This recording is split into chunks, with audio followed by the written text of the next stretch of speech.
নমস্কাৰ ভাইটি ভণ্টিসকল, তোমালোক সকলোকে আলোচনা একাডেমীলৈ আন্তৰিক স্বাগতম জনাইছোঁ।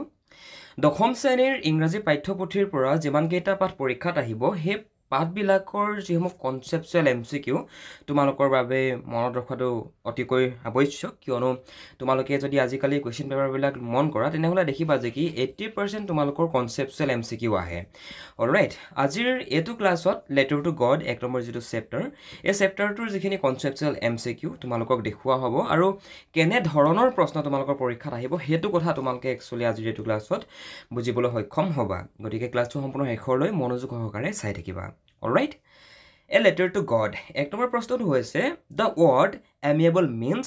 তোমালোকৰ লেটাৰ টু গড যিটো পাঠটোত এনেকুৱা কিছুমান ইংৰাজী শব্দ আছে যিবিলাক ইংৰাজী শব্দ আমি আগতে শুনি পোৱা নাই, নতুবা কমকৈ শুনিছোঁ।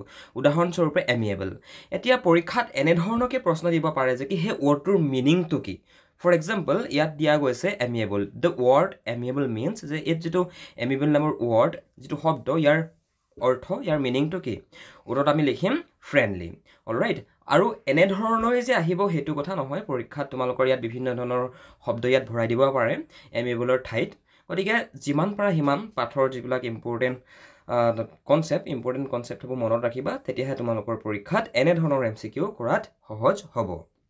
2 নম্বৰ প্ৰশ্ন, what were the raindrops compared to by Lencho. লেঞ্চোই বৰষুণৰ টোপালবিলাকক, ইয়াত যিটো ৰেইনড্ৰপছ নামৰ ৱৰ্ড দেখিছা, ৰেইনড্ৰপছ মানে হৈছে বৰষুণৰ টোপাল। লেঞ্চোই সেই বৰষুণৰ টোপালবিলাকক কিহৰ লগত কম্পেয়াৰ কৰিছিলে বাৰু? কিহৰ লগত কৰিছিলে? New coins. লেঞ্চোই কৈছিলে যে যিসমূহ ৰেইনড্ৰপছ আকাশৰ পৰা, নতুবা যিসমূহ ৰেইনড্ৰপছ বৰষুণৰ টোপাল লেঞ্চৰ পথাৰত পৰিছিলে, সেইবিলাকক লেঞ্চোই নিউ কইনছৰ লগত কম্পেয়াৰ কৰিছিলে। কিয় কম্পেয়াৰ কৰিছিলে এইটো কথা মনত ৰাখিবা, কিয়নো যিকোনো খেতি কৰিবৰ কাৰণে আমাক পানীৰ দৰকাৰ হয়, আৰু লেঞ্চকো পানীয়ে দৰকাৰ হৈছিলে। আৰু পানী লেঞ্চৰ ক'ৰ পৰা পাব? বৰষুণৰ পৰা পাব, হয়নে? আৰু সেই পানী যেতিয়া লেঞ্চৰ ক্ৰপছবিলাকে, নতুবা লেঞ্চৰ শস্যবিলাকে পাব, তেতিয়া সেই শস্যসমূহ ভালদৰে বিকাশ হ'ব, হয়নে? আৰু সেইসমূহ যেতিয়া লেঞ্চই বজাৰত বিক্ৰী কৰিব, তাৰ পৰা লেঞ্চই পইচা ইনকাম কৰিব। চ' সেইটো কাৰণে লেঞ্চই বৰষুণৰ টোপালবিলাকক নিউ কইনছ বুলি কৈছিলে, ৰেইনড্ৰপছবিলাকক নিউ কইনছ বুলি কৈছিলে। অ'কে, আৰু এটা কথা মনত ৰাখিবা, লেঞ্চই যিসমূহ ডাঙৰ ডাঙৰ যিসমূহ বৰষুণৰ টোপাল, সেই ডাঙৰ ডাঙৰ বৰষুণৰ টোপালবিলাকক 10 চেণ্টছৰ লগত কম্পেয়াৰ কৰিছিলে, আৰু যিসমূহ সৰু সৰু বৰষুণৰ টোপাল সেইসমূহক লেঞ্চই 5 চেণ্টছৰ লগত কম্পেয়াৰ কৰিছিলে। মনত থাকিবনে? অকল নেক্সট কুৱেশ্যনটো ডিছকাশ্যন নকৰাৰ আগতে তুমি যদি মেট্ৰিক পৰীক্ষাৰ কাৰণে প্ৰিপেৰেশ্যন চলাই আছা আৰু যদি তুমি ইংৰাজী বিষয়টোত এতিয়াও দুৰ্বল হৈ আছা, তেনেহ'লে আমাৰ থ্ৰুৱেদি তোমালোকে পঢ়িব পাৰা। আমি তোমালোকক মেট্ৰিক পৰীক্ষাত ইংৰাজী বিষয়টোত কেনেকুৱা তোমালোকৰ কুৱেশ্যন আহিব, তোমালোকে কোনখিনি গ্ৰামাৰ চাই যাব লাগিব, তোমালোকে কুৱেশ্যন আনচাৰ পেটাৰ্ণবিলাক কেনেকৈ লিখিব লাগিব, সকলোখিনি কথা আমি আমাৰ পাৰ্চনেল অনলাইন কোচিঙত আমি শিকাওঁ। গতিকে তুমি যদি মেট্ৰিকৰ এজন কেণ্ডিডেট হয় আৰু যদি তুমি ইংৰাজী বিষয়টোত এতিয়াও ক্লিয়াৰ হোৱা নাই, তেনেহ'লে তোমালোকে আমাৰ থ্ৰুৱেদি যদি বিচাৰা পঢ়িব পাৰা। বন্ধু বান্ধৱীসকল, আমাৰ একাডেমীৰ এডমিশ্যন ফিজ হৈছে অনলি 499 ৰুপিজ, য'ত তোমালোকক গ্ৰামাৰ, তোমালোকৰ টেক্সট বুক আৰু তোমালোকৰ যিখন সৰু ছাপ্লিমেণ্টাৰী ৰিডাৰ আছে, গোটেইকেইখন পঢ়োৱা হয়, লগতে কুৱেশ্যন আনচাৰবিলাকো বুজাই দিয়া হয়, আৰু কোনবিলাক কমন পৰিব সেইবিলাকো শিকাই দিয়া হয়। গতিকে তুমি যদি বিচৰা আমাৰ থ্ৰুৱেদি পঢ়িবৰ কাৰণে, তেনেহ'লে ওপৰত দিয়া ফোন নম্বৰটোত ফোন কৰা, নতুবা ডেছক্ৰিপশ্যনত এখন ফৰ্ম আছে, ফৰ্মখন ফিল আপ কৰি দিয়া, আমাৰ টিমে তোমালোকক কণ্টেক্ট কৰি ল'ব। Lencho was not surprise after receiving the letter, because লেঞ্চই ভগৱানৰ পৰা লেটাৰখন পোৱাৰ পিছত লেঞ্চো ছাৰপ্ৰাইজ হৈছিলে নেকি?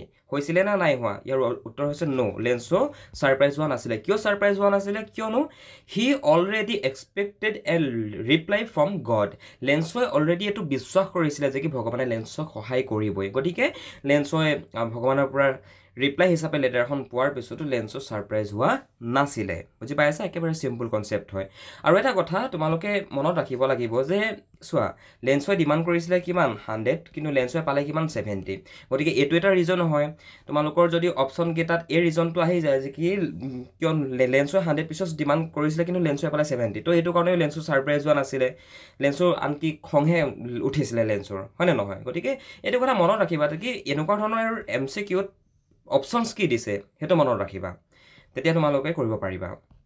What was Lencho's reaction after receiving the letter from God. লেঞ্চই সেই লেটাৰখন ভগৱানৰ পৰা পোৱাৰ পিছত, ৰিপ্লাই হিচাপে পোৱাৰ পিছত লেঞ্চৰ কেনেকুৱা ৰিয়েকশ্যন আছিলে? He became angry. লেঞ্চই ছাৰপ্ৰাইজ হ'ব চাৰি লেঞ্চই খংহে কৰিছিলে। কিয় খং কৰিছিলে?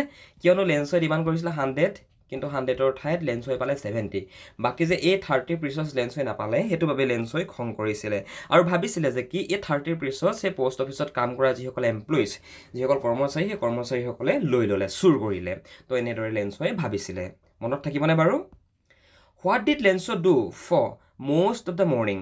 লেন্সৱে প্ৰায় ৰাতিপুৱা কি কৰিছিলে বাৰু কি কৰিছিলে was the sky লেন্সৱে আকাশখন চাই আছিলে কিয় চাই আছিলে লেন্সৱে এজাক বৰষুণৰ আশা কৰিছিলে হয় না লেন্সো hope for a rain আমি পাই আহিছো অলৰেডি তো সেইবাবে লেন্সৱে সদায় ৰাতিপুৱা সদায় মানে most of the time আৰু প্ৰায় লেন্সৱে আকাশলৈ চাইছিলে কিয় চাইছিলে কিয়নো লেন্সৱে এজাক বৰষুণৰ আশা কৰিছিলে After the hailstorm Lenso's field looked as if it were covered with উত্তৰ লিখিবা salt নিমখবিলাক বগা দেখিবলৈ হয় নে নহয় আৰু যিসমূহ মানে যেতিয়া হিল বৰষুণ পৰে যেতিয়া বৰষুণৰ লগত এনে ধৰণৰ বৰফৰ টুকুৰা ওপৰৰ পৰা পৰে যেতিয়া হিল বৰষুণ হয় তোমালোকে নিশ্চয় বুজি পাইছা কি ক'ব বিচাৰিছো অতিপাত যদি হয় তেতিয়া বগা হৈ পৰে এবাৰ মৰাণত হৈছিলে তেনেকুৱা হয়নে তো ঠিক তেনেদৰে লেন্সৰ পথাৰখনত যেতিয়া অতিপাত হিল বৰষুণ পৰিলে হিল বৰষুণ পৰাৰ ফলত সেইবিলাক দূৰৰ পৰা চাবলৈ নিমখৰ পথাৰ দৰে লাগিছিলে হয়নে তো এইটো কথাকে লিখিবা আৰু পৰীক্ষাত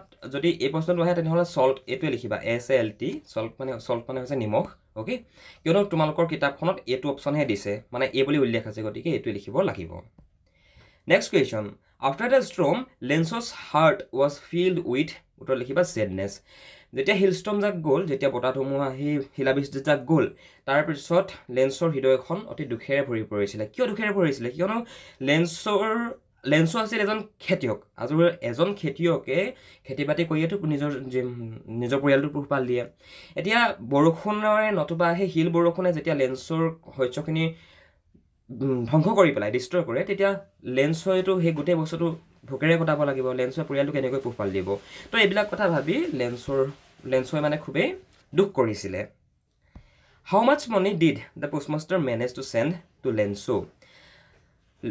সেই পোষ্টমাষ্টাৰজনে লেন্সক দিবৰ বাবে কিমান টকা মেনেজ কৰিব পাৰিছিলে বাৰু উত্তৰ লিখিবা 70 প্ৰিচছ লেন্সৱে ডিমাণ্ড কৰিছিলে 100 কিন্তু লেন্সক মেনেজ কৰি দিব পাৰিলে পোষ্টমাষ্টাৰজনে অনলি 70 প্ৰিচছ বাকি 30 প্ৰিচছ দিব নোৱাৰিলে আৰু সেইটো কাৰণে লেন্সৱে খং কৰিছিলে actually one of the most important আৰু কমপ্লিকেটেড প্ৰশ্নটো হৈছে হোৱাট ইজ প্ৰিচছ এতিয়া ভাইটি ভণ্টিসকল আমি প্ৰিচছ বুলি কৈ আছো ন 100 প্ৰিচছ 70 প্ৰিচছ 30 প্ৰিচছ এতিয়া প্ৰিচছ মানে কি পৰীক্ষাত তোমালোকৰ এইটো প্ৰশ্ন দিবও পাৰে এনেধৰণে মনত ৰাখিবা প্ৰিচছ হৈছে কাৰেঞ্চি অফ লেটিন আমেৰিকা বুলি কোৱাৰ লগে লগে নিশ্চয় গম পাইছা তোমালোকে ইয়াত তোমাৰ including Mexico Argentina Colombia okay এনেধৰণৰ দেশত ব্যৱহাৰ কৰা এটা কাৰেঞ্চি আমি যি ধৰণে ভাৰতত ব্যৱহাৰ কৰোঁ মুদ্ৰা আমি ৰুপিজ ব্যৱহাৰ কৰোঁ ডাইৰেক্ট আমি যদি USA চাওঁ তেনেহ'লে তাত ডলাৰ বুলি কয় তাৰ পইচা নতুবা তাৰ কাৰেঞ্চিক ডলাৰ বুলি কয় গম পাইছা ঠিক তেনেকুৱা ধৰণে প্ৰিচছ লেটিন আমেৰিকাৰ কিছুমান দেশত কিছুমান কাণ্ট্ৰিত কাৰেঞ্চি হিচাপে ব্যৱহাৰ কৰা হয় বুজি পালা এইটো প্ৰশ্ন পৰীক্ষাত আহিব পাৰে গতিকে এইটো হাইলাইট কৰি ল'বা এইটো অলপমান এইটো ইউনিক টাইপৰ MCQ হয় খুবেই এটা simple MCQ how much money did লেন্সৰ ৰিকুৱেষ্ট ফ্ৰম গড লেন্সৱে ভগৱানৰ কিমান টকা ৰিকুৱেষ্ট কৰিছিলে বাৰু উত্তৰত আমি লিখিম 100 প্ৰিচছ এগেইন কৈছোঁ 100 প্ৰিচছ লেন্সৱে ৰিকুৱেষ্ট কৰি লিখিছিলে চিঠিখনত কিন্তু লেন্সৱে পালে 70 এইটো কনচেপ্ট মনত ৰাখিবা তোমালোকৰ তেতিয়া কিছুমান লং কুৱেশ্যন কৰাটো সহজ হ'ব নেক্সট কুৱেশ্যন হ'ল hmm did Lynch call a branch of crooks লেন্সৱে এ ব্ৰাঞ্চ অফ ক্ৰুকছ বুলি কাক কৈছিলে বাৰু কাক কৈছিলে দ্য পোষ্ট অফিচ এমপ্লয়িজ কিন্তু কিয় কৈছিলে কিয়নো লেন্সৱে ডিমাণ্ড কৰা 100 প্ৰিচছৰ 70 প্ৰিচছ পালে বাকি 30 প্ৰিচছ নাপালে গতিকে লেন্সৱে এইটো কথা এজিউম কৰি লৈছিলে যে কি বাকি এই যে 30 প্ৰিচছ বাকি থাকিলে এই 30 প্ৰিচছটোক মানে পোষ্ট অফিচত কাম কৰা যিসকল অফিচ এমপ্লয়ি ওকে সেই এমপ্লয়িসকলে চুৰ কৰি ল'লে গতিকে সেইবাবে লেন্সৱে সেই পোষ্ট অফিচত কাম কৰা এমপ্লয়িজ নতুবা কৰ্মচাৰীসকলক এ ব্ৰাঞ্চ অফ ক্ৰুকছ বুলি কৈছিলে one of the most important প্ৰশ্ন হয় হাইলাইট কৰি ল'বা আৰু বহীত লিখি ল'বা next question what could be চিন ফ্ৰম লেন্সছ হাউচ লেন্সৰ ঘৰৰ পৰা কি দেখিবলৈ পোৱা যায় এতিয়া ভাইটি ভণ্টিসকল ইয়াত দেখিছানে বাৰু তোমালোকে এটা অলপ ইউনিক টাইপৰ MCQ পাইছা যে কি বোথ 1 and 2 এতিয়া চোৱা এনেধৰণৰ প্ৰশ্ন অনলি ইয়াত বুলিয়ে নহয় তোমালোকৰ মেট্ৰিক পৰীক্ষাটো তুমি দেখিবা এতিয়া ইয়াত অপশ্যনকেইটা তোমালোকে ফাৰ্ষ্ট মন কৰিব লাগিব যে কি এ ফিল্ড অফ ৰেড কৰ্ণ 2 নম্বৰত আছে ৰিভাৰ আৰু উত্তৰত আমি লিখিছোঁ কি বোথ 1 and 2 কাৰেক্ট অ'কে মানে লেন্সৰ ঘৰৰ পৰা সেই লেন্সৰ যিখন ফিল্ড লেন্সৰ যিখিনি শস্যখিনি দেখি পোৱাৰ লগতে এখন নদীও দেখি পোৱা হৈছিল হয়নে তো সেইটো কাৰণে আমি ইয়াতে অপশ্যন 1 আৰু 2 শুদ্ধ বুলি লিখিছোঁ both 1 and 2 কাৰেক্ট আৰু পৰীক্ষাত তোমালোকে এনেকুৱা ধৰণৰ 10টামান এমচিকিউটো পাবাই 10টা 5টা এমচিকিউ তোমালোকৰ মেট্ৰিকতটো এনেকুৱা ধৰণৰ দিবই অপশ্যন মানে এনেকুৱা ধৰণৰ ষ্টেটমেণ্ট ৱাইজো কিছুমান পাবা তোমালোকে আমি শিকাম বাৰু ডোন্ট ৱৰি তো কনচেপচুৱেল এমচিকিউ তোমালোকৰ মেইন কনটেক্সটৰ পৰা এইকেইটাকে আমি দেখালোঁ আৰু তোমালোকে আগৰ এমচিকিউ ক্লাছকেইটাও কৰিবা তাত বহু কিছুমান এমচিকিউ তোমালোকক আমি শিকাই আছোঁ দিছোঁ তাত গতিকে সেইখিনিও ফ'ল' কৰিবা তাৰ পৰা পৰীক্ষা হোৱাৰ সম্ভাৱনা আছে okay thank you so' much for ৱাচিং দিছ ক্লাছ যদি কিবা বুজি নোপোৱাকৈ থাকিলে হোৱাটছএপ কৰিব নাপাহৰিবা নাম্বাৰ হৈছে এইটো থেংক ইউ